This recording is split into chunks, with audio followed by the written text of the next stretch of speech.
New lens right here, guys. Right here. It's coming. Can you guess what it is? You're a Lambert? Yeah. What is that? It's French. French. Yeah. All right. You have a good one. Thank you. You too. Bye.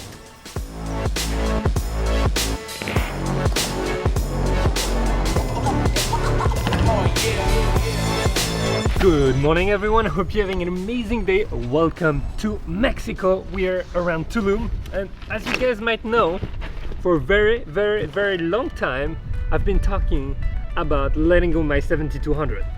Let's just think about it. I think the first time I talked about it was back in Tokyo, maybe a year and a half ago. Maybe get a prime lens like 24mm or 35mm with a shallow depth of field and get a, you know what, guys? The 70-200 f2.8 is literally my favorite lens in the world. I mean, it is a great lens, it takes amazing photos. I had a fully dedicated video on that lens, but there was always something that was causing me a lot of trouble, and it was simply its weight and also the fact that it was very easily spottable. Is that even a word? Yeah, spottable. Whenever I would go out, travel, and be in certain locations. If I wanted to be discreet in the street, well, you all know it's not gonna happen. I mean, I could wear sunglasses, but the moment I had that 70-200 in my hands, it just wasn't possible. The 70-200 will always stay with me in my heart forever, and I will take it on some trips, but right now, because I wanted to shoot a lot in the street in Mexico,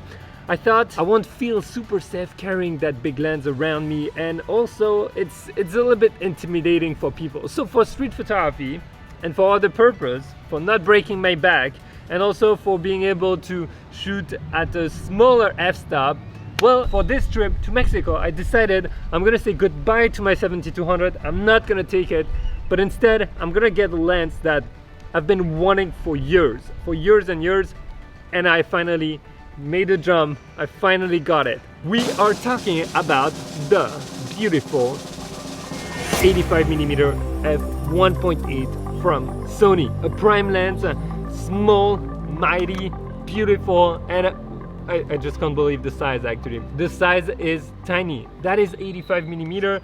I'm so pumped. Some of you were asking me, would I get the GAM or the f1.8, and clearly I went for the 1.8 because the size is a huge advantage whenever you're doing street photography or even travel photography where you don't want to be carrying your gear all day long.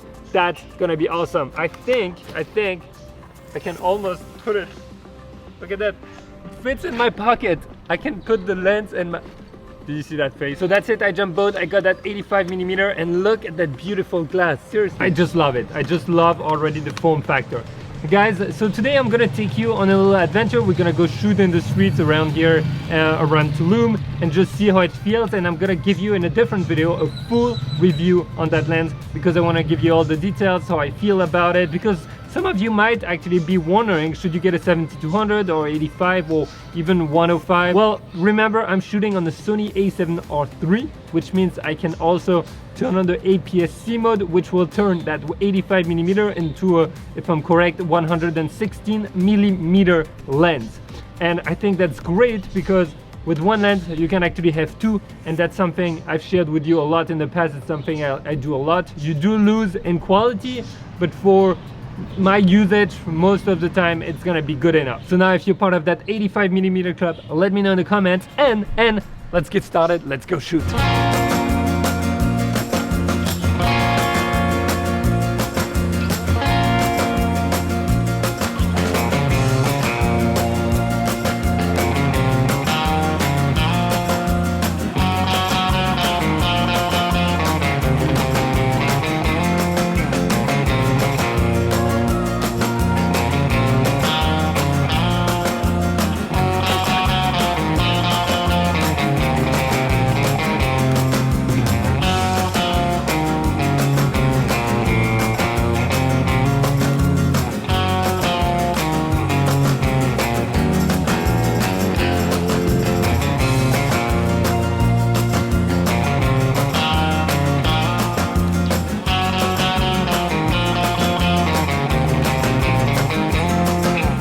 Wow, that lens is a lot more fun than I expected.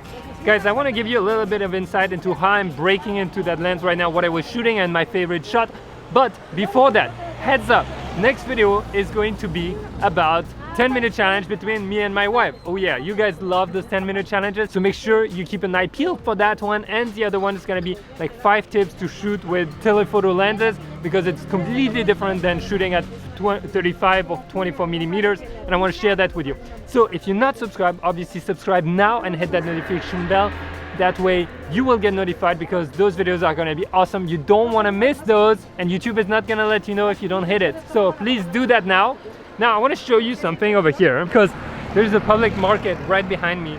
And my goal was to go there this morning and try to capture a little bit the local life, but it turns out it wasn't open as I expected. So instead, what I did is I went out in a bunch of streets, and there are a ton of vendors like you can see behind me. And it's really cool, because if you like street photography and you're a little bit shy, shooting at 85 really allows you to get a little bit of distance between you and your subject. That way you can take them doing stuff, etc. You can really get a sense of the local life without having to be in the face with your camera, and that was great this morning, especially since I'm breaking into that lens and it's so tiny. I really feel amazing shooting with that from a distance. It's actually really nice. I don't feel like I'm interrupting people or anything. Great advantage. Now, you know me, I also like to talk to people, so I want to show a few the photos. And I gotta say, my favorite photo I got this morning wasn't actually from the vendors, it was that girl with the umbrella. I think it stands out so well in the street, and at 1.8 at 85mm you get so much compression with the background, and that lady really stands out. And also she was tiny and the umbrella was massive, which looks really cool. So guys, I'm gonna keep it short, so I'm gonna let you go for your weekend. I want you to get out there and get some awesome shots. Try to brush off the dust from your gear and try to get some cool shots. Those shots were just a warm-up for me while I just arrived here in Mexico, and get ready for the rest. It's gonna be awesome. I'll see you in the next episode. Bye.